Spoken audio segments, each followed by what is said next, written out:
le duela a quien le duela, le pese a quien le pese, autor de una larga lista de libros.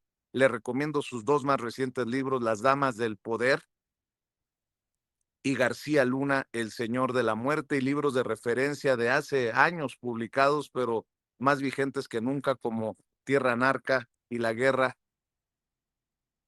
que nos oculta. Maestro Paco Cruz, ¿cómo estás? Te saludo con mucho gusto. Esto es un pantano generado por esos medios y esos periodistas que tanto criticamos, esos que se cuelgan hasta de la basura para tratar de hacer noticia. Bueno, mencionaba que a Gerardo Fernández Noroña primero le encontraron un amante, porque juegan mucho con esto de la sexualidad en la oposición. Cuando Emiliano González le defendió a Gerardo Fernández Noroña luego del ataque de Alito Moreno y su pandilla, y ahora dicen que es su hijo y que por eso le pagan lo que le pagan en el Senado por la labor que hacen. Fue de amante, fíjese, en la cabecita perversa, torcida de muchos de estos personajes, a hijo de Gerardo Fernández Noroña. Y bueno, ya hemos hablado del tema de esta supuesta entrevista publicada por el Universal. Aprovecho también, Paco, para saludar al maestro Jaime Hernández, décadas como corresponsal mexicano en el extranjero, décadas como corresponsal de guerra, fundador y conductor de su espacio en YouTube, No Apto para Cínicos. A la 1 de la tarde hay que conectarse a No Apto para Cínicos. Ahí está dando la batalla el maestro Jaime Hernández. Trátenme, no, no trátenme, ayúdenme a tratar de hacer sentido de toda esta andanada de lodo que tiran desde la oposición y de la que, de acuerdo a las declaraciones del propio Ricardo Salinas Pliego, sería él el que estaría detrás de estos intentos de posicionar tendencias. Bueno, eso es lo que yo entiendo, esa es mi opinión. Mi querido Paco, voy contigo primero, después saludamos a Jaime. Jaime Hernández, buenos días. Iba a ser una broma, pero la verdad es que hay mucha seriedad en lo que está pasando. Yo tengo ya una idea muy clarísima de todo lo que está pasando, pero déjenme contarles primero una anécdota. Yo, cuando les digo que la cosa va a empeorar, es porque me tocó vivirlo no a nivel nacional, pero a nivel local en el Estado de México. Yo les he platicado, me tocó cubrir la elección a la gubernatura de Enrique Peña Nieto, 2005. Yo les platiqué también que el equipo de campaña lo encabezaban Jesús Murillo Caram y Miguel Ángel Osorio Chong del estado de Hidalgo. En esa época, Enrique Peña Nieto estaba para los priistas 10 puntos porcentuales abajo de su rival del PAN, Rubén Mendoza Ayala, que ya murió. Pero lo escribí, el libro Negocios de Familia lo escribí cuando él estaba vivo todavía.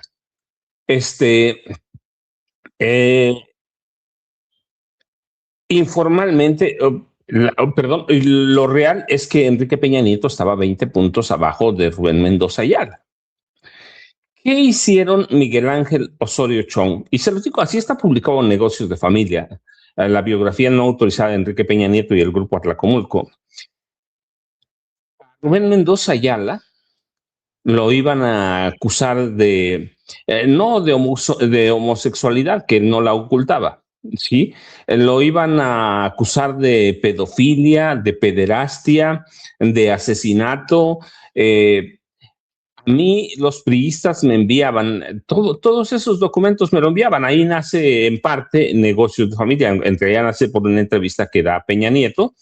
Yo digo, pues yo sé quién es, pero de las mentes de Miguel Ángel Osorio Chong y Jesús Murillo Caram, nace acusar a Rubén Mendoza Ayala de pederastia, de asesinato. Me mandaban las fotos a mi correo, sabían que yo estaba siguiendo todo lo que hacía Enrique Peña Nieto y me mandaban abiertamente del asesinato de quien los iban a acusar de perpetrar.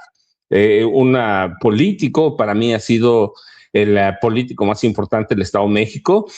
Había fotos truqueadas claramente de Rubén Mendoza Ayala teniendo relaciones con infantes. Así para que vean, les platico esto porque cuando yo les digo se va a poner peor, es porque ya lo viví en el Estado de México. El PRI tenía, el grupo Atlacomulco tenía miedo de perder la gubernatura y con Peña Nieto, que no daba una, mandaron traer a operadores del Estado de Hidalgo, Jesús Murillo Caram y Miguel Ángel Osorio Chong. Así que armaron estos dos hombres y otros más, pero estos eran los más importantes, mandaron traer operadores de Sudamérica y armaron esta guerra sucia, que es lo que estamos viendo ahorita. Es lo que estamos viendo ahorita con Osorio, perdón, es lo que estamos viendo ahorita con Monsiváis y con López Obrador. Entonces, ¿qué hay un poco? Primero, la desesperación de la derecha, de la extrema derecha, de todas las derechas, desesperación, virulencia. Entonces, esta supuesta entrevista que la familia está desmintiendo, o que retomaron y que están desmintiendo, bueno, no es precisamente una joya de entrevista, pero ¿qué están haciendo? Yo les decía, tengo muy claro desde ayer, están presentando una mentira como verdad que implica apelar a emociones de la extrema derecha y de la derecha, construir una narrativa sólida y usar sesgos cognitivos, es decir, para lograr que un relato falso sea percibido como verídico, los expertos en comunicación y psicología de la extrema derecha destacan que es fundamental dominar ciertas estrategias. Uno, el efecto de ilusión de la verdad con un tema que esa extrema derecha perciba bastante bien. La repetición constante de una afirmación que hace que el cerebro la perciba como familiar y por ende como cierta. La derecha ya no tiene que convencerse de eso, pero la idea es tratar de influir en las personas que votaron por la 4T. Luego, uso de datos comprobables. Sí, anclan el argumento falso con cifras, fechas o lugares que pudieran ser reales para otorgar una falsa capa de rigor y de exactitud. Si la publican en un periódico, que es uno de los de mayor circulación en este país, y luego, ¿qué están construyendo en esa desesperación? Narrativas que conectan con los miedos, los deseos, los prejuicios de los receptores. O sea, la derecha ya los tiene, quienes votaron por Xochitl, pero están apelando a quienes, a nosotros, ¿sí? Están tratando de anular el pensamiento crítico con tal bombardeo de información. Así que mezclan hechos verídicos con información falsa. Si gran o una parte o un mínimo del relato es comprobable, el oyente tendrá que aceptar también la parte inventada. Así que con eso bombardean y luego toman un suceso menor o mayor, pero lo sobredimensionan hasta cambiar el significado original. Y callan detalles, por ejemplo, que es una mentira, que están inventando párrafos, que están inventando cosas que no se dijeron, pero lo dejan a interpretación e inducen a sus lectores, a sus escuchas, oyentes, a sacar conclusiones erróneas, a decir, no, bueno, eras Carlos Monsiváis, él era homosexual, pues entonces López Obrador sí era, aunque no hubieran coincidido en tiempo, sino hasta 20 años después. Y para que el engaño sea efectivo, quien lo comunica debe proyectar convicción absoluta. Periódico de primer nivel, aparentemente, ¿sí? Eso requiere mantener contacto firme, controlar el lenguaje, no mostrar ninguna duda y utilizar un tono de voz constante, que es lo que están haciendo a través de las redes sociales. Así que están usando los procesos cognitivos ¿para qué? Primero, para desviar la atención de la perrita de Donald Trump. Es clarísimo. Segundo, involucrar a quién? A un personaje que vino a cambiar este país, un personaje que vino a cambiar toda la realidad, a desmontar las mentiras y a exhibirlos como lo que son. López Obrador, lo hemos dicho aquí por mucho tiempo, es una joya porque la siguen explotando ellos, no nosotros. Ellos la siguen explotando, nosotros de pronto tenemos que reaccionar a algunas cosas porque sí es importante. Así que Esos grupos de derecha están desesperados por dos cosas. Una, porque no pintan, no levantan electoralmente hablando. Y dos, porque ven que su figura central, por lo menos la más fuerte, Ricardo Salinas Pliego, se cayó con la perra de Donald Trump. Y la otra figura, menor, pero está ahí, es la gobernadora del estado de Chihuahua. Así que están utilizando recursos falsos con algunos hechos para hacer que se perciban como verídicos. ¿Sí? Así que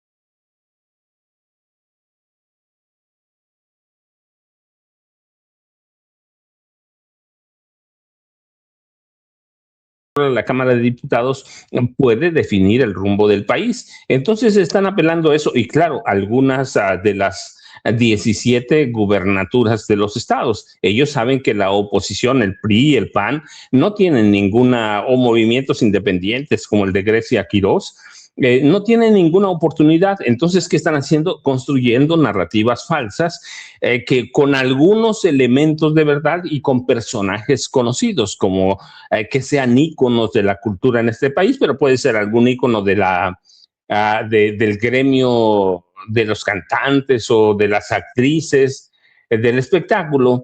Entonces se están construyendo, tratando de construir credibilidad a partir de mentiras tomando como base percepciones familiares o culturales o de espectáculos. Así que eso está pasando. Pero esto, yo insisto, todavía no es nada, Vicente. Mañana tú y algunos otros youtubers van a ser blanco de ataques directos, que ya lo han sido.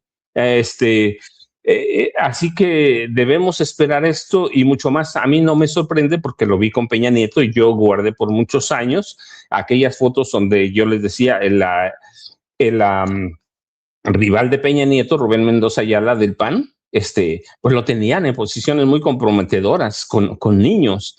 Lo guardé muchos años y lo destruí hasta que Rubén Mendoza Ayala murió, porque era testigo, además de lo que me podrían reclamar con negocios de familia, porque lo cuento, así lo escribo, no es que yo les esté diciendo, no, negocios de familia está publicado, yo lo dije claramente, yo tengo los testigos, tengo los correos electrónicos que me mandaban y la guerra sucia, yo decía, no es guerra sucia, es un cochinero. Bueno, pues allá se definía el rumbo del Estado de México. Yo decía, Peña Nieto pinta para la presidencia de la República. En 2009 dije, va a ser presidente de la República, ya, definitivo. Así que hoy se define también el rumbo por las elecciones al Congreso, a la Cámara de Diputados. Así que tenemos que entender eso. Si la oposición pierde en 2027, la sepultamos. Y por eso vemos el activismo también de Estados Unidos intentando fortalecer un golpe blando, un golpe rosa, o como lo quieran ver, un golpe de primavera. Va a cuajar, yo espero que no, pero pues esto que está pasando ahora con Carlos Monsiváis, esta narrativa falsa, la vamos a ver todavía mucho peor. Teniendo como blanco comunicadores como tú, Vicente, eso es muy claro, así es la derecha, es baja, la extrema derecha está peor y no tienen rumbo, así que tienen que recurrir a este tipo de estrategias que son mentiras, pero parecen verdad, Vicente y Jaime.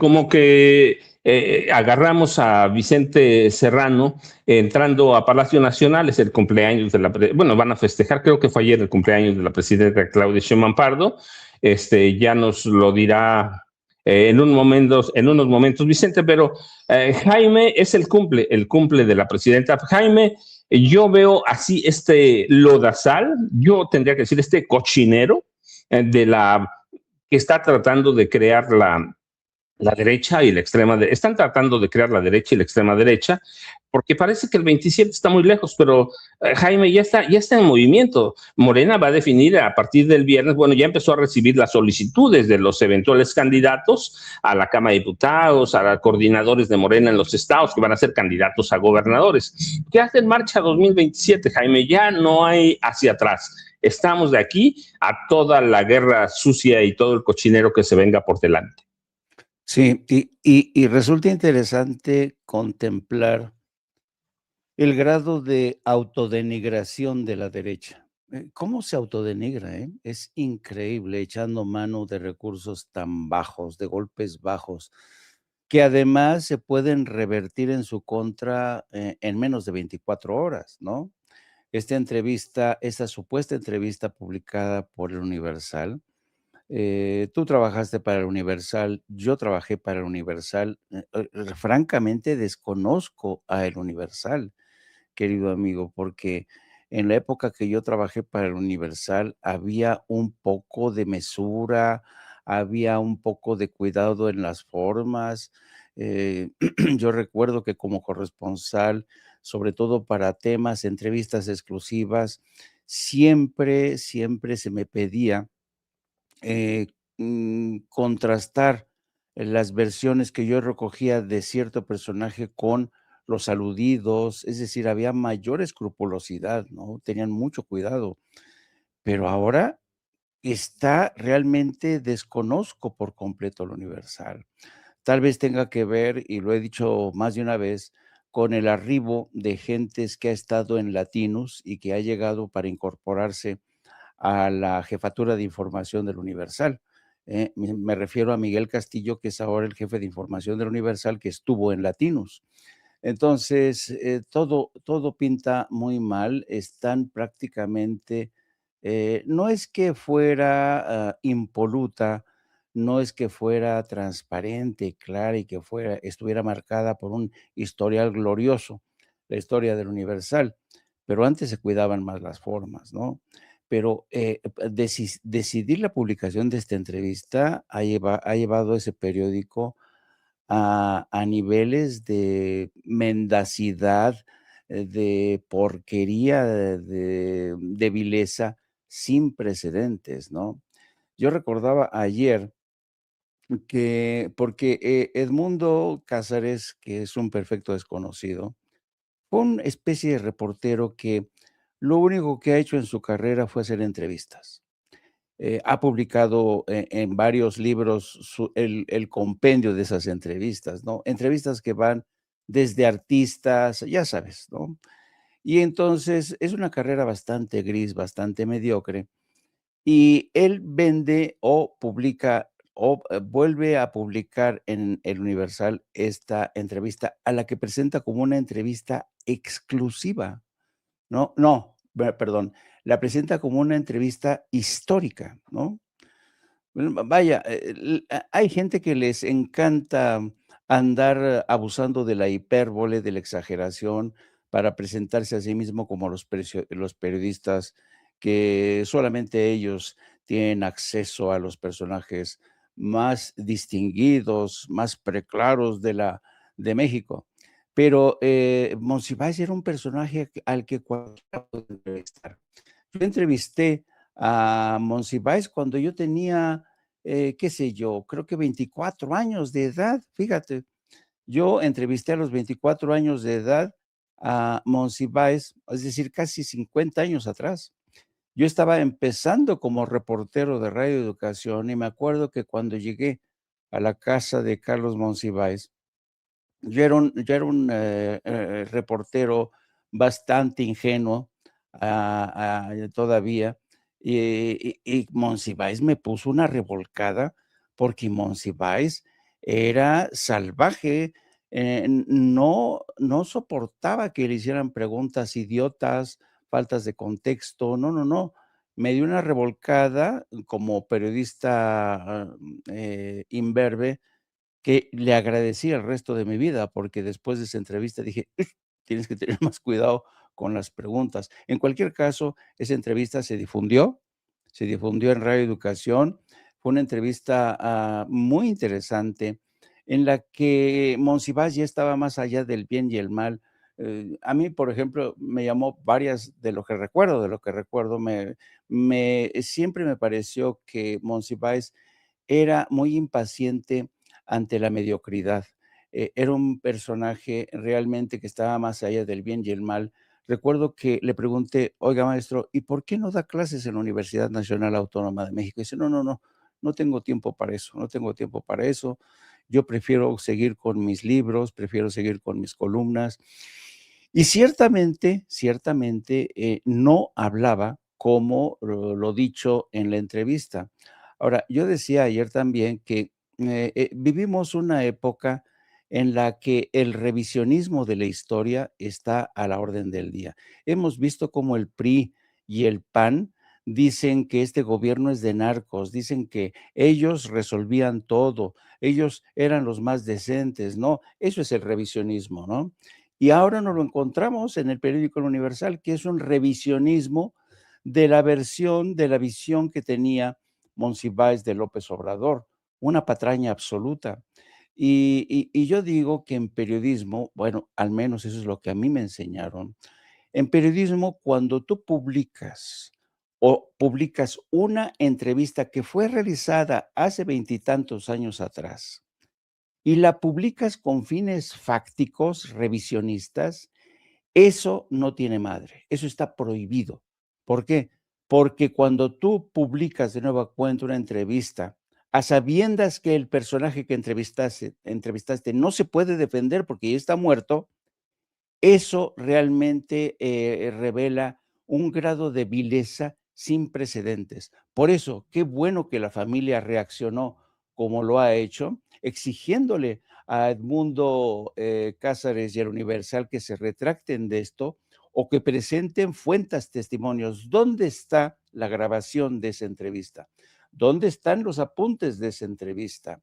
Porque, ayer creo que Villamil decía que era imposible que, estas declaraciones de Monsiváis, Edmundo Cáceres, se hubieran producido porque tanto Andrés Manuel como, Monsiváis se conocieron hasta 1992, cuando, Andrés Manuel andaba de gira, y entonces, no tiene pies ni cabeza, pero por eso mismo se me hace de extrema gravedad que El Universal, que se supone es el periódico decano de la vida nacional, se haya atrevido a tanto con tal de, mancillar la dignidad, la imagen de un presidente tan respetado, tan querido como Andrés Manuel. Lo mismo insultar la memoria de un personaje como Carlos Monsiváis, que más allá de sus, preferencias sexuales, ha sido y quizá fue uno de los intelectuales más coherentes, más íntegros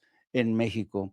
Tenía sus cosas, tenía sus manías, pues como todos los seres humanos, ¿no?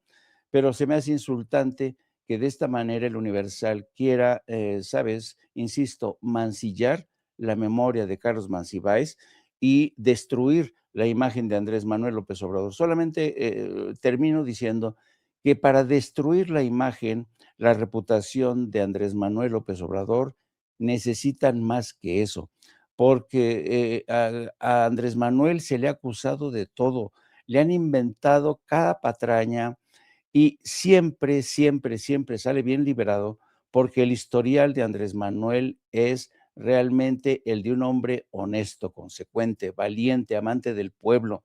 El pueblo por eso quería tanto a Andrés Manuel, por eso el pueblo siempre sale en defensa de Andrés Manuel.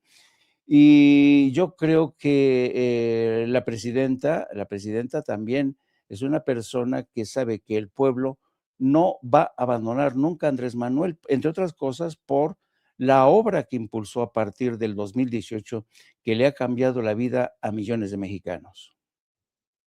Fíjate que me he dedicado a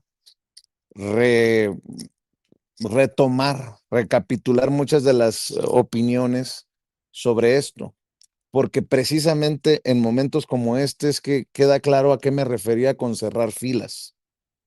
Imagínate lo que están dispuestos en la derecha, reeditar una supuesta entrevista que la retoman como cierta, sin el mínimo rigor, como bien dicen ustedes, periodístico, pero si podemos poner el ejemplo, no sé, de qué sirva en Sin Censura, incluso déjenme retomar lo que opinan, lo que publican personajes con los que no hemos estado de acuerdo en los últimos meses o tal vez en los últimos años. Rafael Barajas, el Fisgón. Nadie puede decir que no es relevante su opinión en este momento. Dice el Fisgón, la entrevista de Monsiváis que está circulando es falsa. Me consta que Monsi empezó a tratar a Andrés Manuel López Obrador en 1992, cuando el éxodo por la democracia llegó al Distrito Federal. AMLO y Monsi jamás vivieron juntos. Esto es un operativo de descrédito y guerra cognitiva. ¿Cuánto les pagarán? Y es que nada más las dos capturas relacionadas a Ricardo Salinas Pliego podrían darle la razón al Fisgón.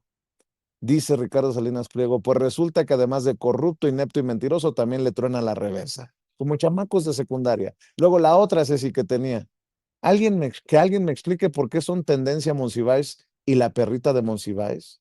Y ya de pasadita, si se puede saber cuánto va a gastar el bañagatos de Monsiváis, en referencia, le decía Jesús Ramírez Cuevas, para intentar contrarrestar esto con nuestro dinero. Luego, le mando un saludo a Jaime Morales, amigo Jaime Morales, que dice Jaime Morales, alerta de fake. Circula una entrevista a Carlos Monsiváis donde confiesa un amorío con AMLO a los 19 años. Es falsa, homofóbica y mal hecha, dice Jaime Morales. Luego, Leonardo Toledo.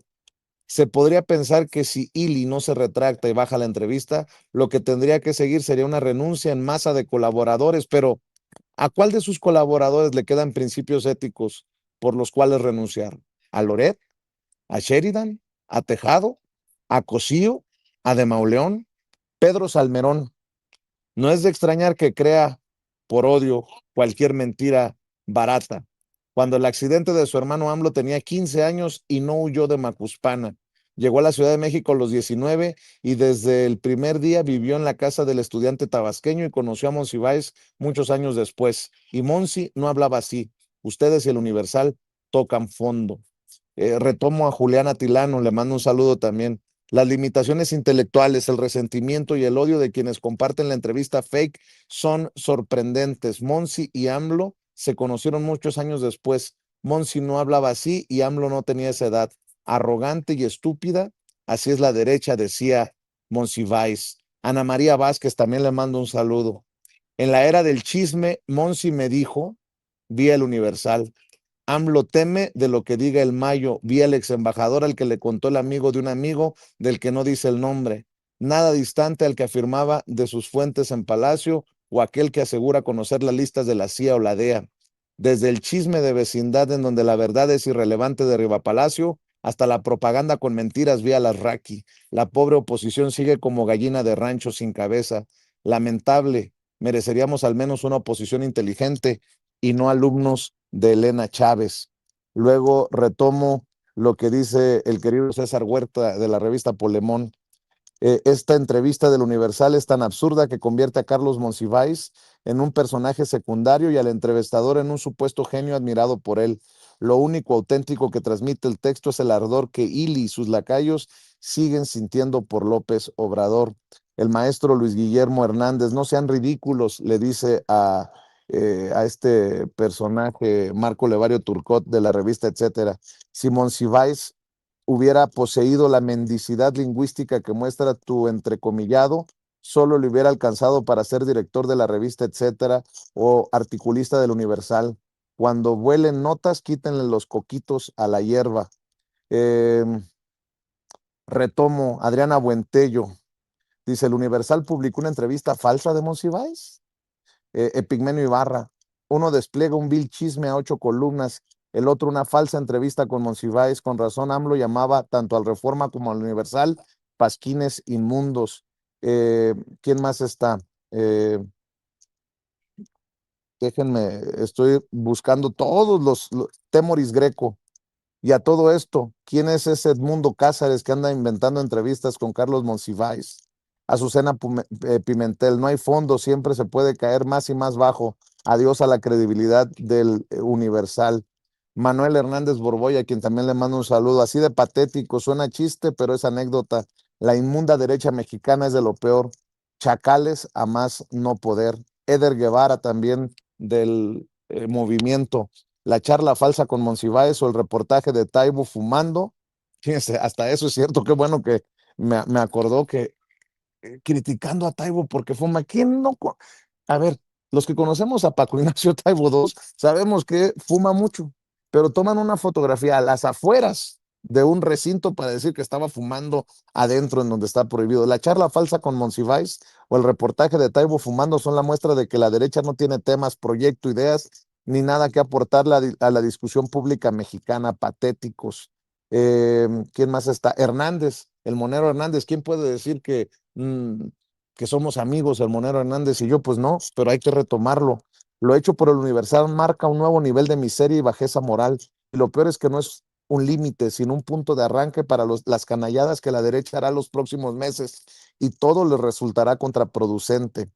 ¿Quién más anda por aquí? Kurt Harvard, a quien también le mando un saludo. La derecha mexicana vuelve a hacer gala de su absoluta podredumbre. Muchas felicidades a El Universal.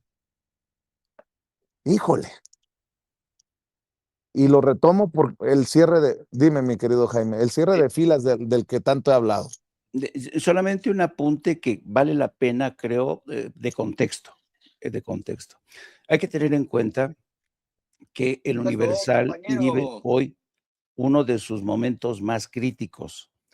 La pérdida del financiamiento que recibía del gobierno, que era bastante en el pasado, pero a eso se suma una situación crítica, y me refiero a la salud del señor Ili, Juan Francisco Ili Lansdowet. Tiene una salud muy, muy, muy precaria, a tal grado que al interior del Universal el rumor es qué va a pasar después de que muera Juan Francisco Ili, porque nadie sabe qué es lo que va a ocurrir, porque ya no las tiene todas consigo, ya no controla todo el periódico, hay mucho temor de que muera este señor. ¿Por qué? Porque hay una disputa entre la familia, entre la esposa Perla, entre los hijos, que algunos, los conocidos, los legítimos y los no reconocidos, porque hay varios hijastros de este señor. Y aunado a ello está también la presencia de fuerzas de derecha, por ejemplo, la intromisión de Latinus, la presencia de Loret de Mola, la designación de nuevo de jefe de información como Miguel Castillo, que estuvo en Latinus, en fin, la presencia de Televisa. Es decir, hay una serie de fuerzas ahí que están esperando la hora en que el dueño, el que siempre ha sido el patrón, desaparezca, y nadie sabe a ciencia cierta en estos momentos qué es lo que va a ocurrir. Entonces, es importante señalar esto, que el Universal, en lo que se antoja ya como un final de ciclo de Juan Francisco Ili Lansdowet, esté viviendo este episodio. No estoy Ili diciendo... Ortiz, Jaime, Ili Ortiz, que es el papá, Exacto, Ili Lansdowet es el hijo. exacto, perdón. Muchas gracias por la corrección, querido amigo. Juan Francisco Ili Ortiz, no estoy diciendo que Juan Francisco Ili Ortiz haya sido un santo defensor de la ley. No. Era un pillo, un ampón, siempre lo fue. Pero en estos momentos en los que su salud es tan precaria, en la que ya muchos están planteando qué va a ocurrir el día después de su pérdida, pues eso le añade, sabes, mayor incertidumbre, zozobra, y por eso vemos estos tumbos que da el Universal, ¿no? De fuerzas que se disputan, cómo utilizar, cómo presionar al gobierno de Claudia Sheinbaum. Y yo creo, desafortunadamente, que la derecha y la extrema derecha se están haciendo con el control de ese periódico y a juzgar por lo publicado en esta edición con la entrevista famosa que es falsa, de toda falsedad. Esto te demuestra el mal momento que está viviendo el Universal, un fin de ciclo que me temo va a ser desastroso. Mi querido Paco, no sé si quieras seguirle con el tema, proponer otro tema. Es que hay tanta información. Yo le digo a la gente que hay que tener cuidado, hay que, como decían, te voy a pegar una espulgada cuando tenías piojos en la cabeza, ¿no? Hay que estar revisando bien, hay que estar como filtro, ¿no? Sedazo, viendo qué sí, qué no, en dónde te informas, cómo te informas, por esto que estamos viendo y porque hay cosas. Fíjate, estaba viendo este tema, nada más lo voy a dejar ahí sobre la mesa por si lo quieren abordar en el transcurso, ¿no? Fíjense, nada más estaba viendo este tema, pasa en Estados Unidos, pero también es el reflejo de lo, ¿cómo estamos, carnal? De lo malo, triste, extraño. Fíjense, estaba viendo que un juez federal en Texas, sentenció a 8 manifestantes anti-ICE apenas que van desde los 30 a los 100 años de prisión por el asalto al centro de detención Fairyland de ICE en julio de 2025. Recibieron 600 meses, 50 años, tras ser declarados culpables de proporcionar apoyo material a terroristas. Otra vez este tema de terroristas hacia que escupen hacia los migrantes. Y lo menciono porque ahora resulta que son sentenciados estos manifestantes, pero aquellos que tomaron el Capitolio fueron absueltos, fueron perdonados por Donald Trump. Y dices, ay cabrón, qué cosas estamos viendo en este mundo tan convulsionado, si me permiten la expresión. Mi querido Paco, voy contigo. Vicente, no, mira, yo creo que tenemos que cerrar bien por hoy, por lo menos el tema del Universal. Eh, Jaime pone el dedo sobre la llaga, pero lo complemento. No, para mí sí es un cierre de ciclo, pero también es una toma de posición de Juan Francisco Ili Lanzuret, el hijo mayor de Juan Francisco Ili Ortiz. Es una toma de posición hacia la extrema derecha. Es una toma de posición hacia el lugar, me atrevo a decir, que va a tomar la CIA. Yo no dudo, no tengo en el momento elementos, pero por el cambio violento, dice Jaime bien una cosa, dice, no es que Juan Francisco Ili Ortiz fuera un santo, no, la verdad es que era un tipo tremendo, porque está vivo, un tipo tremendamente corrupto. El único sexenio que se portó medio fue en el de Zedillo, porque Zedillo lo encarceló un rato por evasión fiscal.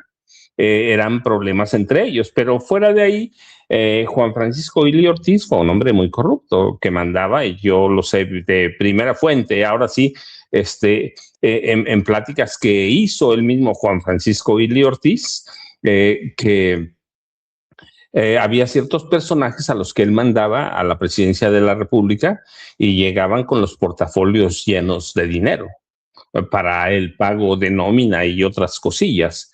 Ese es Juan Francisco Ili Ortiz, ese es el Universal, pero hoy lo que está haciendo con Juan Francisco Ili Lanzuret, lo que están haciendo es una toma de posición, un viraje hacia la extrema derecha, un viraje hacia donde quiere ir Estados Unidos, hacia donde lleva la CIA, un viraje más a la mano con el periódico Reforma, un viraje que les permita decirle a Estados Unidos, aquí estamos, somos Oye, tus aliados. Sí. Oye, Paco, es alinearse también a un Salinas Pliego y TV Azteca, ¿no? O sea, para No, que por la gente eso no piense, que es el Universal aparte y es TV Azteca. No. Es un todo.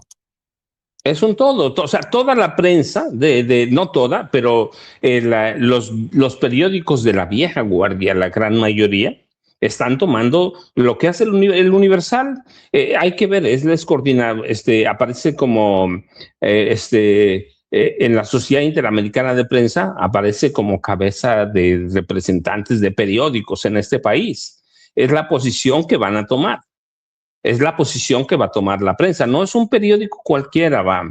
Es uno de los periódicos, yo digo no de los que más se venden, pero sí es su sitio de noticias, que debo decirlo. Además, siempre lo he dicho, nunca me he escondido.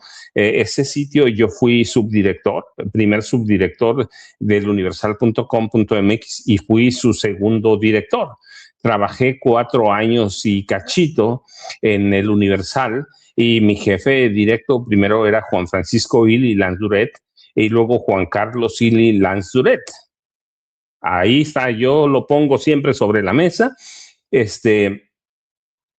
Hoy, y ese sitio hoy tiene varias decenas de millones de visitas todos los días. No quiere decir que sea el más creíble, simplemente lo tiene porque tienen muchos recursos, pero ese cómo se van alineando todos los medios de comunicación: Televisa, TV Azteca, el Grupo Imagen, El Universal, Reforma, Sol de México. A todos los viejos medios van a tomar esa posición.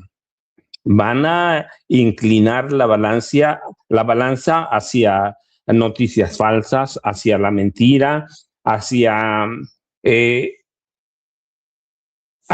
la extrema derecha, una posición que lleve a hacer lo que está pasando en Colombia, por ejemplo. Así que están preparándose desde ahora. No es una casualidad, ya lo decía Jaime, con la contratación de gente que llega de Latinos y con prácticamente lo que vemos en este encabezado es que Loret de Mola está controlando mucho de la visión universal, del Universal. Y si vemos los conocimientos de Juan Francisco Ili Lanzuret, no hablo de Juan Carlos porque es otra cosa, pero de Francisco Ili Lanzuret, pues vemos hacia dónde van.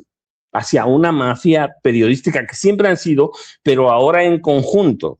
¿Para qué? Para tomar una posición primero con rumbo a 2027 y luego a 2030. Es decir, están anticipando. Nosotros lo hemos dicho aquí. No es que el proceso electoral de 2027 vaya a empezar después. Ya empezó. Y esta es una muestra. Para mí no es una casualidad la publicación de esta entrevista, que por cierto no la he visto, porque ando metido en otra cosa, pero es una posición empresarial, por llamarla así. Es una posición político-empresarial para alinearse con Estados Unidos. Así, abiertamente, va.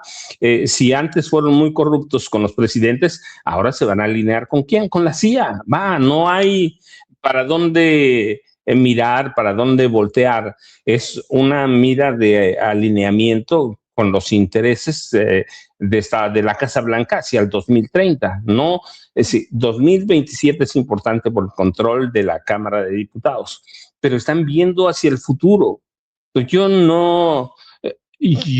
dudo que haya sido un accidente la publicación de esta entrevista, retomada y editada y añadida.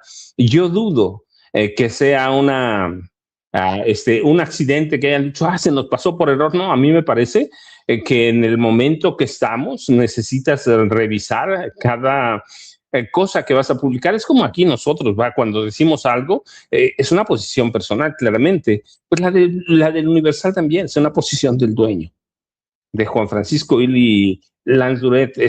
No es una posición de Loret o de quien sea, es una posición ni de Loret, es una posición de Juan Francisco Ili Lanzuret. El papá, el hijo es muy joven, yo les digo, yo traté con él mucho tiempo, como 4 años, fue la mitad de él, la mitad de su hermano Juan Carlos, fueron mis directores, pero están tomando una posición política definitiva, y esa posición política debemos entenderla como tal.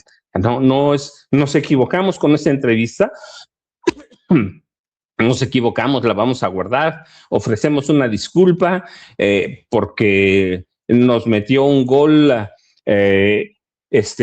Edmundo Cázares nos metió un gol, entonces nos equivocamos, la vamos a guardar. No hay equívocos. En este momento político del país no hay equívocos.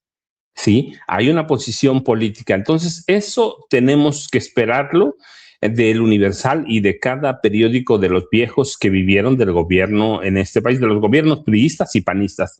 Así que es una posición política y en eso debemos, yo les decía al principio, hay un grupo de viejos periodistas que odian a AMLO. Y los otros no lo odian, pero quieren destruir al López Obradorismo. ¿Por qué? Porque les quitó el chayote, porque les quitó la verdad, porque les quitó la palabra. Antes, ¿quién dudaba de lo que dijera López Dóriga? Aunque era un mentiroso siempre, aunque era un vividor del periodismo, pero era Joaquín López Dóriga. Quienes lo conocíamos decíamos, cuidado. Pero la gente ahí afuera decía, lo dijo López Dóriga. Lo dijo Jacobo Zabludovsky, lo dijo Loret de Mola. Entonces, hoy se van a alinear y están creando estilos de comunicación que para dominar ciertas estrategias y ciertas narrativas. Así que yo veo eso del Universal, pero lo vamos a ver en todos los medios de comunicación viejos, Vicente Jaime, no es una cosa menor la publicación de esa entrevista, primero con un icono de la cultura, segundo con un hombre al que quieren destruir desde hace muchos años, Vicente y Jaime. Y no es poca cosa en momentos en que tenemos a un Riva Palacio diciendo que la verdad es irrelevante. No es poca cosa cuando tenemos a los Alarraqui con este madrazo diciendo que hay que mentir, que es la única forma de ganarle a Morena. Y creo que hace bien el movimiento, al menos en redes sociales, ¿no? En no quedarse de brazos cruzados, en no callarse, porque aquí se aplica la de que el que calla otorga. Y no se le puede dar nada de espacio a la mentira de aquí en adelante, porque ya lo llevó a la Comisión Permanente Lili Téllez, por ejemplo. Y de ahí lo retoman otros medios diciendo que Lili Téllez, veía por ejemplo a Luis Cárdenas de MBS retomando lo de Lili Téllez. O sea, ya no es la entrevista, es lo dijo Lili Téllez en la Comisión Permanente. Y de esto vamos a ver mucho. ¿Cuántas veces le hemos dicho a la audiencia, mira, lo dice el New York Times o el LA Times, y no se disculparon cuando Jesús García, el editor del periódico La Opinión, encontró información contraria a lo que había publicado la LA Times sobre los gobernadores de Sonora y de Tamaulipas? Ya quedó. Aquí sí que hay que recordar a uno de los protagonistas de las pesadillas de esta oposición, Andrés Manuel López Obrador, que decía, cuidado, que con estas formas de la oposición le apuestan a que lo que no mancha tizna. Más aún, ¿se acuerdan que aquí en Sin Censura rescatamos una conversación, bueno, un extracto de la conversación entre Javier Solórzano, no, era Ciro Gómez Leiva, Carmen Aristegui y Sergio Sarmiento, cuando Sergio Sarmiento admitía que los periodistas a veces mentían, en ocasiones adrede y en ocasiones por intereses, negocios? Bueno, pues hoy publica en el Reforma, por ejemplo, Sergio Sarmiento, AMLO y el Mayo. Y luego me llama mucho la atención en el segundo párrafo. Bueno, cómo entra y en el segundo párrafo. Dice, primero quiero expresar mi escepticismo sobre lo que dice supuestamente Ken Salazar en su libro, ¿no? Y luego dice, hay razones para ser escépticos ante un testimonio de oídas, pero esto no elimina las sospechas. ¿Qué pinche periodismo tan pedorro el de estos personajes que después apuntan el dedo, por ejemplo, a los youtuberos? Y dices, güey, los youtuberos somos 1000 veces más honestos que muchos de estas plumas que admiten que a veces mienten o que la verdad ya no es relevante, mi querido Jaime. No te escucho, hermanito. Ahí está, Ay, ahí está. perdón. Ahí está. ¿Ya? Sí. Les decía que desafortunadamente estamos viviendo una época de capa caída para el periodismo de calidad, para el periodismo que antes se respetaba. Y a todo esto han contribuido, sobre todo porque no hay que olvidar que todo esto llega de la mano de Donald Trump, que siempre ha atacado los medios de comunicación, hoy más que nunca, demanda a New York Times, demanda a la CNN, demanda a todo el mundo. Y no solamente eso, hace todo lo posible por destruir, por hacerse con el control de los medios de comunicación. Y como aquí en México los comentócratas de siempre y las cabeceras como del Universal, Reforma, siguen la escuela, siguen el ejemplo de Estados Unidos, se les hace fácil, ¿no? Seguir bailando al compás de lo que les dicta, en este caso, la cultura trompista. Y creen que eso es bueno, creen que eso es innovador, cuando eso es profundamente destructivo, ¿no? Hoy nos enfrentamos a gente que, y yo digo que Luis Cárdenas, todos estos que recogen declaraciones de Lili Telles son como los perros taqueros, ¿no? Que han visto a los perros taqueros que siempre están en las taquerías viendo qué pellejitos les caen. Así, en eso se han convertido en perros taqueros tratando de recoger los pellejitos que recogen de las declaraciones de Lili Telles, en fin, de la derecha, de Ricardo Anaya, de toda esta gente, ¿no? Incluso entre ellos se entrevistan, el espectáculo de todos los días del circo de Alarraqui, recoge básicamente todo este subproducto, ¿no? Y cuando se reúnen en estas mesas redondas, el Saco de Pus con la Mataviejitas, nunca me acuerdo, en México ya los rebautizamos. ¿Cómo se llama la Mataviejitas? Perdón. Eh, la que es la Beatriz Paredes Beatriz Rangel. Pajés. No, Beatriz Pajés, Paco. Beatriz Pajés, discúlpame, Beatriz Se va, no, Pajés. se va a enojar Beatriz Beatriz Pajés, Paredes. Beatriz Pajés. Exacto. Bueno, la Matavejitas, Beatriz Pajés, Beatriz discúlpame. Pajés, el Saco de Pus, que es Javier Solórzano, y No, Alarraqui, Javier Lozano. Javier Javier Lozano Lozano, Alarcón. Javier Lozano. El Es que Saco de digo, Pus es Javier Lozano, no Javier yo, Solórzano. ya todo el mundo empleamos los apodos, porque, y esto demuestra también la falta de respeto, que ya no nos merecen el mínimo respeto estos cabezas parlantes. Bueno, esta gente reunida, que todos los días es como una mesa de desayuno de las tías del PAN, en un Sanborns o donde sea, son capaces de incendiar la pradera con lo que manejan ahí, ¿no? ¿Qué dicen esto? Que ahora sí van por el Andrés Manuel López Obrador, que ahora sí la titina, como le dice a la Raquel, a la presidenta. No, es una mesa que supuestamente de análisis donde destilan un odio visceral tremendo, ¿no? Entonces, estamos en esta época y yo creo que por fortuna, la gente, yo digo que hoy mismo la dignidad de una sociedad se mide no tanto por lo que la gente puede ver, sino por lo que decide ver la gente. La gente dice, no más Televisa, no más Azteca, no más el Universal, prefiero sin censura, prefiero las charlas cruzadas con el maestro Paco, prefiero a Manuel Pedrero, prefiero al Chapucero, you name it, prefiero a este periodista guapísimo, Jaime Hernández, No apto para cínicos, y su compañera de vida, Hildy, y su ideólogo de cabecera. Pues yo creo que ahora no es por nada, no es guayabazo. Yo creo que tenemos ahora más credibilidad nosotros que toda esta bola de asquerosos, ¿no? Bueno, y haciendo una parte en el tema, permítanme introducir, querido Vicente, porque creo que es importante.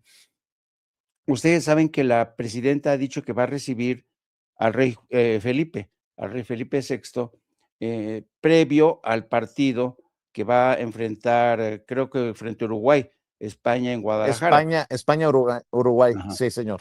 Entonces, aquí la gran pregunta que sigue estando en el aire, porque ustedes saben que en marzo pasado la presidenta, cuando le preguntaron, oiga, ¿va a ir usted a la cumbre iberoamericana, que es en noviembre próximo? La presidenta no dijo ni sí ni no. Dice, todavía no sé, porque en esas fechas se celebra la cumbre de la APEC, que es muy importante para México. Entonces, dejó, ¿saben? Y luego, eso lo dijo en marzo. En abril va el ministro de Asuntos Exteriores a Palacio Nacional y le entrega la invitación formal a la presidenta para pedirle, por favor, que acuda. Una de las razones por las que Felipe VI va a estar en Palacio Nacional es precisamente esa, porque Felipe VI, después de cometer el terrible error diplomático de decir que no iba a pedir perdón, ahora quiere que Claudia Sheinbaum esté presente en esa cumbre de noviembre, porque una cumbre iberoamericana sin la presencia de Claudia Sheinbaum, sin la presencia de México, sería un desastre. Entonces, yo creo que es legítimo preguntarse, señora presidenta, ¿va a ir sí o no a la cumbre iberoamericana? Va a ser muy interesante.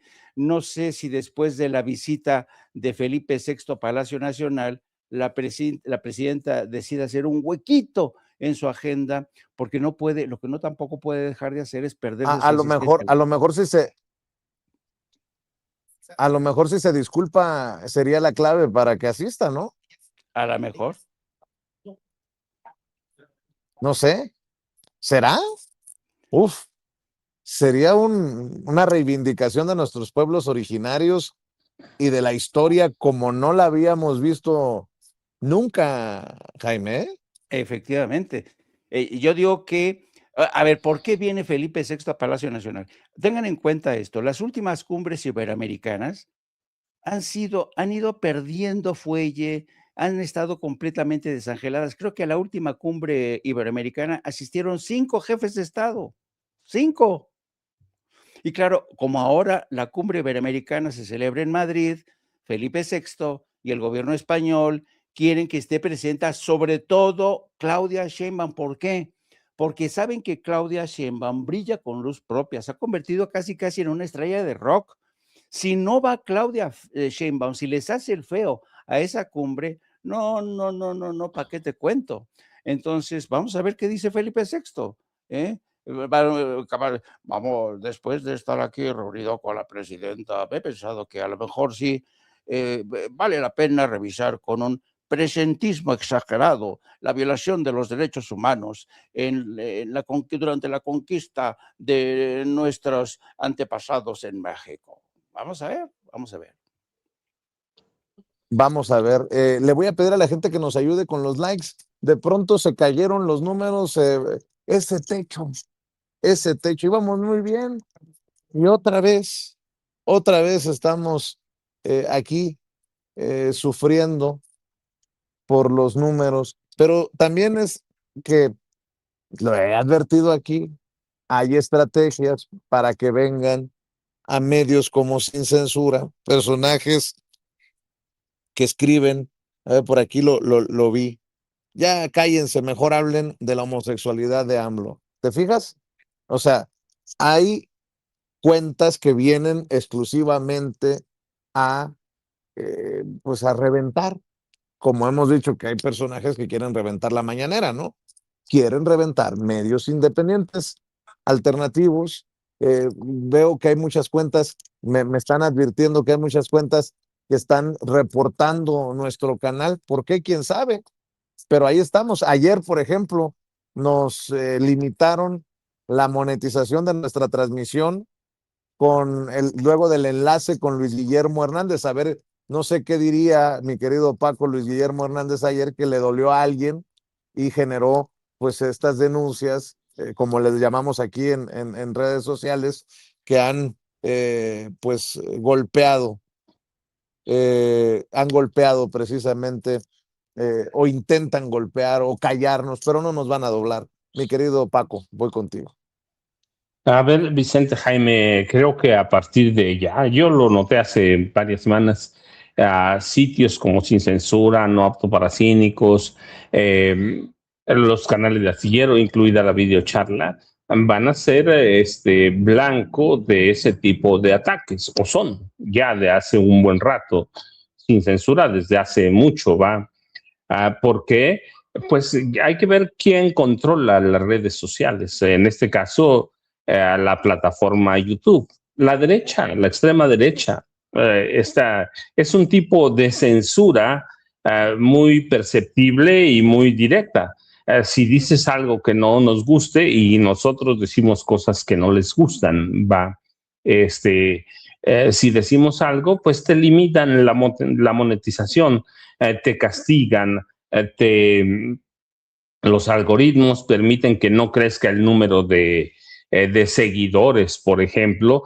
Tenemos que acostumbrarnos y tenemos que acostumbrarnos que esto apenas empieza, va a ser muy complicado esto de la censura. Pasamos de la censura del PRI, la censura del PAN, vamos a pasar, o ya pasamos hace un buen rato, a la censura de la iniciativa privada, pero debemos entender quiénes son los dueños de los medios, la derecha. Ahora, mira, por ejemplo, esa persona que dice ya hablen de la homosexualidad de López Obrador, primero no era, yo lo digo abiertamente, no era. Segundo, ya vimos la entrevista, es una gran mentira a la que se presta el Universal porque se va de la derecha. Pero sí podemos hablar, por ejemplo, de que Ricardo Benjamín Salinas Pliego se reunió, ¿con qué fines? Nadie lo sabe, con pederastas. Él le fue invitado, no una vez, 36 veces, a las reuniones o encuentros con Jeffrey Epstein. Dicen que era cuestión de negocios. Bueno, pues todos dicen eso. Todos dicen eso. No fue AMLO a reunirse con Jeffrey Epstein, fue Ricardo Benjamín Salinas Pliegos, pederasta, pedófilo, tratante de personas, asesino, caníbal, ya se ha demostrado. Entonces, la narrativa es desmontable fácilmente, pero los vamos a tener a personajes como ese tipo, o como el tipo que decía ayer, y ya no pasen los libros de Paco Cruz, sí, ya déjalo que entre directo. ¿Por qué? Pues porque los libros son los cuestionamientos documentados a la derecha, a la extrema derecha, por ejemplo, las damas del poder. Pues es una crítica, denuncia y documentación sobre cómo las esposas de los presidentes tenían tanto poder que terminaron corrompiéndose, las esposas de los priistas y los panistas, y terminaron corrompiéndose. Es una crítica abierta a toda la derecha, enmascarada en los colores del PRI y del PAN. Y García Luna, el señor de la muerte, es una crítica a López Obrador, a Felipe Calderón Hinojosa. Es una crítica abierta, documentada, porque además está documentada toda la historia de cómo desde los altos círculos del gobierno, primero priista y luego panista, encubrieron a Genaro García Luna hasta que se encumbra ¿con quién? Con Felipe Calderón, como un criminal ya de altos vuelos. Y así podemos irnos. Yo te lo he dicho, por ejemplo, Tierra Narca documenta toda la corrupción priista del grupo Atlacomulco. Y la guerra que nos ocultan, pues es cosas que se hablan ahora. Tierra Narca, pues toda la corrupción. Y este libro es todo lo que se habla hoy de lo que llaman la nueva familia michoacana. Yo les digo, aquí están. El Fish, el Fresa, todos ellos están aquí. ¿Qué hacen? ¿A dónde viven? Entonces, ¿por qué los vas a mencionar? Son libros eso, pero no solo los libros, es el canal. Así que debemos acostumbrarnos a la censura disfrazada de seguidores, de usuarios como estos que entran y que dicen, hablen de la homosexualidad de López Obrador. No hay tal homosexualidad. Esa es una narrativa que intentan construir. ¿Quiénes? Oye, Paco, la derecha y la extrema derecha, sí, Vicente.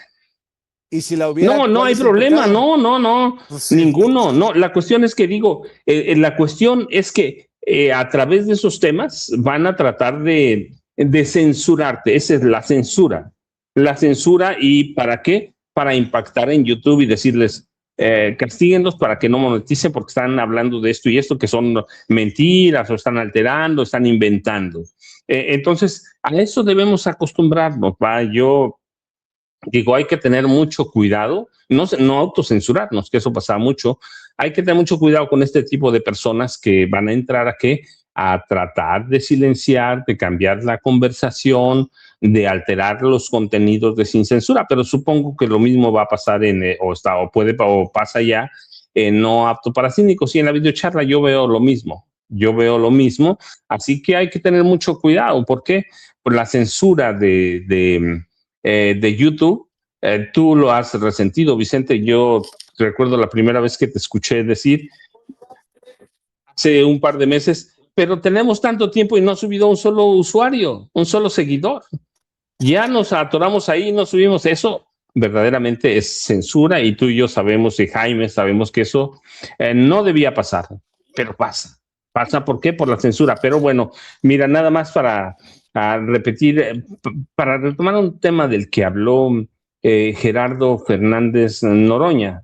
Hay que hablar del asesinato del hijo de Humberto Moreira Valdés, ¿sí? El hijo mayor de José Eduardo Moreira Rodríguez, 25 años. Lo asesinaron la noche del 3 de octubre de 2012 en Ciudad Acuña.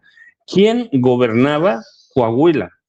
Rubén Moreira Valdés, el hermano, y hubo mucho tiempo en el que las pistas llevaban a la oficina de de Rubén Moreira Valdés, que era el gobernador, ¿sí? El cuerpo de este joven, sí, 25 años de edad, muy joven, era coordinador de desarrollo social del gobierno de Humberto Moreira. Sí, de Rubén Moreira, discúlpeme, de Rubén. Lo encontraron con impactos de bala en un camino rural a Santa Eulalia. Y Rubén Moreira y la gente cercana a él lo achacó a los Zetas. Pero aquí hemos hablado, ¿quién controlaba a los Zetas? ¿Quién le dio permiso de actuar con impunidad?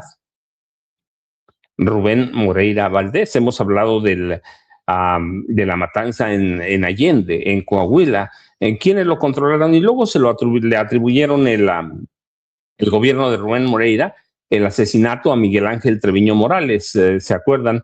El Z40, en represalia por la muerte de un sobrino de Treviño Morales. Así que, y le atribuyeron la ejecución directamente a un tipo que se llama Carlos Arnulfo Flores, al que apodaban el Flaco o el Fantasma. Pero es importante retomar estos casos porque Humberto Moreira en su momento invitó en los comicios del estado de Hidalgo a no votar por su cuñada Carolina Vigiano. Ellos las conocen, pero esto nos lleva a decir, cuidado, hay que ver qué es el PRI, quién es Rubén Moreira, quién es Carolina Vigiano. Si el propio cuñado invitaba a no votar por ella, por algo sería. Vicente, Jaime, todavía nos falta tiempo, pero yo ya saben, @Paco Cruz Jiménez en X, antes Twitter, Francisco Cruz Jiménez en Facebook, y Jaime, Vicente, bueno, sí, a las 5 de la tarde mis videocharlas. Vicente debe estar caminando seguramente al Salón Tesorería de Palacio Nacional, pero vamos a vivir tiempos convulsos, agitados y de mucha censura de la iniciativa privada, Jaime. Sí, fíjate que a propósito de lo que mencionabas de la intervención de Fernández Noroña, tú sacabas a relucir este episodio de esta familia de los Moreira, ¿no? ¿Cuántos cadáveres tendrán en el closet los Moreira, no? Pero también hizo alusión Gerardo Fernández Noroña al papel que jugó, que se parece mucho, hay mucho paralelismo en lo que ocurre hoy y lo que ocurrió durante 1910, la escena trágica cuando asesinan a Francisco I. Madero, el papel que jugó la Embajada de Estados Unidos en México. Recordó ayer Gerardo Fernández Noroña diciéndoles: ustedes, los del PAN, los del PRI, los del PRIAN y Movimiento Ciudadano, se parecen más a Victoriano Huerta de lo que creen, porque y él recuerda ese episodio cuando el entonces embajador Henry Lane Wilson conspiró, a pesar de las reservas que había en Washington para asesinar a Francisco I. Madero, conspiró para tratar de poner para poner básicamente a un sobrino de Victoriano Huerta en el poder, pero Victoriano Huerta también lo cameló, lo engañó y entonces finalmente se hizo Victoriano Huerta con el poder. Y es interesante que Gerardo Fernández Noroña haya recurrido a ese episodio tan, pues, tan oscuro, tan, que parece que se repite la historia, ¿no? Y y supongo que a la gente del PRIAN no le vino muy bien esta comparación con Victoriano Huerta, que fue, que hoy mismo parece ser que todos encarnan ese viejo espíritu de Victoriano Huerta por conspirar contra personajes, contra Andrés Manuel López Obrador o Claudia Sheinbaum. ¿Cómo es México, no? La historia se repite. Es fascinante y qué bueno que Gerardo Fernández Noroña, un hombre que lee, que sabe historia, que es culto, haya flagelado con este recuerdo a la gente del PRIAN. Y en otro tema, fíjate que estaba viendo, querido amigo, la preocupante situación que se está viviendo en Colombia. En el curso de las últimas horas, fíjate que el tipo, todavía no hay un resultado oficial que le dé la victoria a Abelardo del Espriella, pero este ya se está manejando como si fuera el presidente ya ungido, no solamente por las urnas, sino por el pueblo, sino que además ungido desde el extranjero por Donald Trump, que ha presumido que es su candidato, que gracias a él ganó Abelardo del Espriella. Bueno, hoy está asegurando Abelardo del Espriella que una de las primeras acciones que va a tomar es renovar los lazos con Israel, porque tiene mucho interés Abelardo del Espriella en estrechar los lazos con Israel. Sabemos que durante los actos de campaña de Abelardo del Espriella hubo banderas de Israel. Se habla de la presencia de gente de Israel que habrían ayudado en el fraude electoral a Abelardo del Espriella. Y Abelardo del Espriella ya ha dicho que le interesa estrechar relaciones con Israel porque Israel tiene armamento y tecnología suficiente para acabar con el terrorismo. Él dice que Israel ha acabado con el terrorismo refiriéndose a Gaza y Cisjordania. O sea, imagínense qué tipo de personaje han elegido y podría convertirse en presidente electo de Colombia. Yo ayer veía las imágenes de un Petro Gustavo que compareció al lado de sus hijas, lamentando, sabes, un poco roto, con el ánimo por debajo hasta el suelo, Petro Gustavo, hablando de cómo hubo una conspiración, ha habido una conspiración para lanzarse contra su gobierno, atacando incluso a sus propias hijas. Él ha presentado todas estas pruebas ante la fiscalía, pero ya sabemos que el Poder Judicial también en Colombia deja mucho que desear. Es muy triste, es lamentable lo que está pasando en Colombia. Y ayer que estaba yo viendo el partido de Colombia contra la República Democrática del Congo, la verdad, yo tuve estos sentimientos encontrados, viendo por un lado a los aficionados colombianos, todos, el estado de Jalisco, el estado de Guadalajara, todo de amarillo. Para mí es muy sospechoso que tanto el Estadio Azteca como el Estadio de Guadalajara esté sembrado de ciudadanos de Colombia. No quiero restarle al mérito a la selección colombiana que jugó muy bien, de verdad, me da envidia de ver cómo juega la selección de Colombia, pero para mí es muy sospechosa la presencia de tanto colombiano. ¿Será que alguien les pagó el viaje ida y vuelta al Mundial? Porque ha habido incluso denuncias en Colombia de que incluso algunos jueces, en lugar de estar trabajando en Colombia, en Bogotá, se fueron al Mundial. ¿Quién les pagó ese viaje? ¿Quién que ha llenado los estadios, tanto del Estadio Azteca como, miren, esta es la imagen de Abelardo Espriella diciendo que quiere estrechar. Dice, Abelardo de la Espriella pone a Israel en el centro de sus prioridades diplomáticas. El presidente electo de Colombia apuesta por restablecer las relaciones con el gobierno de Benjamín Netanyahu, un genocida, y conformar las alianzas comerciales y de seguridad. Evidentemente, también supongo que hará lo mismo con Ucrania para que Ucrania, el señor Zelensky, le venda la tecnología de los drones que está utilizando Ucrania contra Rusia. En fin, estamos asistiendo a un vuelco dramático, dramático de lo que va a ocurrir en Colombia. La presidenta ya ha dicho que las cifras se conocerán hasta agosto, pero yo creo que las cosas están pintando muy mal. El pueblo colombiano está exigiendo la revisión de los resultados. Hay muchas sospechas de compra de votos y pruebas, además de compra de votos. Yo lamento que esto esté ocurriendo en Colombia y lo siento por ese pueblo hermano que es Colombia. A lo mejor nos da tiempo de escuchar ese video que tenemos de Abelardo del Espriella, Ceci, ¿cierto? Esperemos que la presidenta tarde un par de minutos. Así que, Ceci, creo que ya estaba listo incluso, ¿cierto? Que si yo hubiese sido paraco, yo hubiese empuñado un fusil y me hubiese puesto uniforme porque tengo las pelotas para hacer lo que hay que hacer.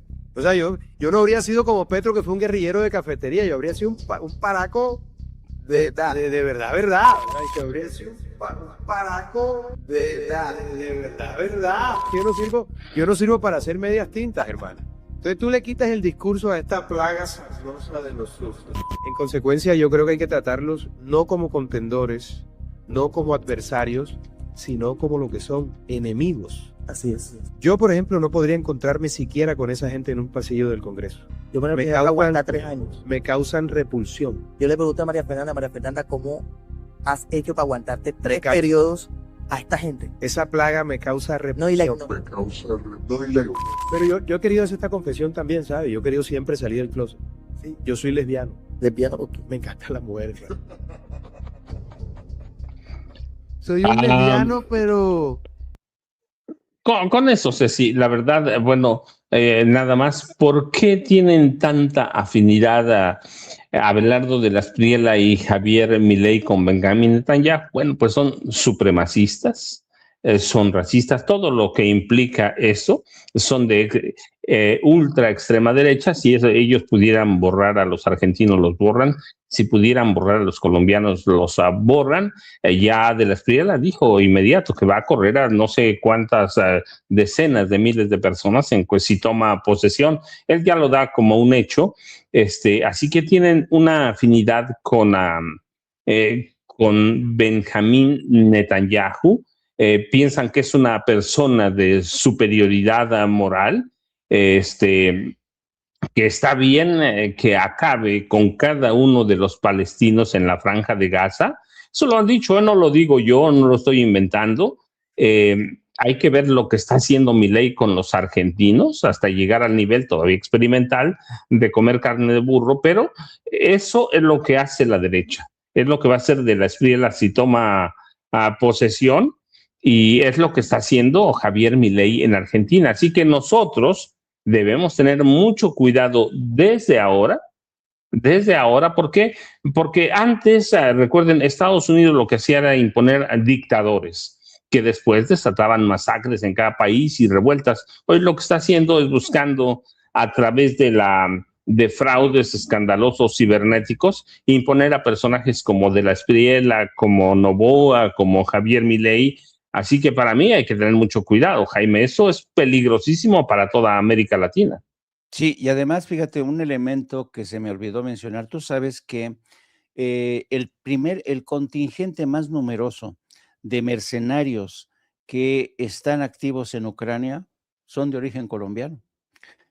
Muchos exmilitares, exparamilitares están como mercenarios combatiendo en Ucrania. Pero yo no sé si tú sepas las últimas escenas, porque claro, Rusia está avanzando de una forma, ha causado severos golpes a Ucrania, y ahora hay historias de ucranios enfrentándose con colombianos, están asesinando a sus aliados, a los colombianos.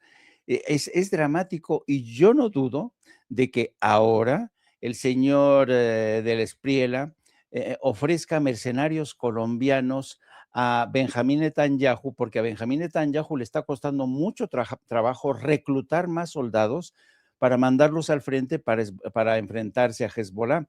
Yo no dudo que a partir de ahora muchos colombianos que ahora están en Ucrania decidan trasladarse para formar parte de los ejércitos, de los contingentes del ejército israelí para combatir a Hezbollah. Yo les deseo la mejor suerte del mundo porque Hezbollah está realmente muy bien preparado. Se recuperaron en estos años, le están dando cada golpe al ejército israelí. Son noticias que no se difunden y no se conocen en medios occidentales. Así es que mucho me temo que Colombia se va a convertir de nueva cuenta en esa plataforma militar que durante mucho tiempo cultivó Estados Unidos para estar vigilando a gran parte del hemisferio. Yo digo que Colombia durante mucho tiempo fue el niño consentido, l'enfant chouchou de Washington. Es el país que más ayuda ha recibido año con año de Washington. Es el equivalente a Israel en Oriente Medio. Colombia es el equivalente de Israel en América Latina. Yo creo que Colombia y la derecha conservadora están felices por este golpe contra Petro. Hay muchos que están celebrando, los magnates, gente que se pasa la vida entre Estados Unidos y Bogotá, entre Washington, Virginia, Nueva York y Bogotá, o muchos que también viven en España. Esa es la burguesía colombiana que está feliz de que hayan derrotado a Gustavo Petro, a quien odian profundamente, y celebran la victoria del Espriella. No saben en dónde se han metido con este personaje de extrema derecha. Mucha gente en el programa de ayer que teníamos decían, bueno, pobres colombianos van a terminar como los argentinos, comiendo carne de burro. Ojalá que no sea así, pero Así que queremos pastel, pastel, pastel.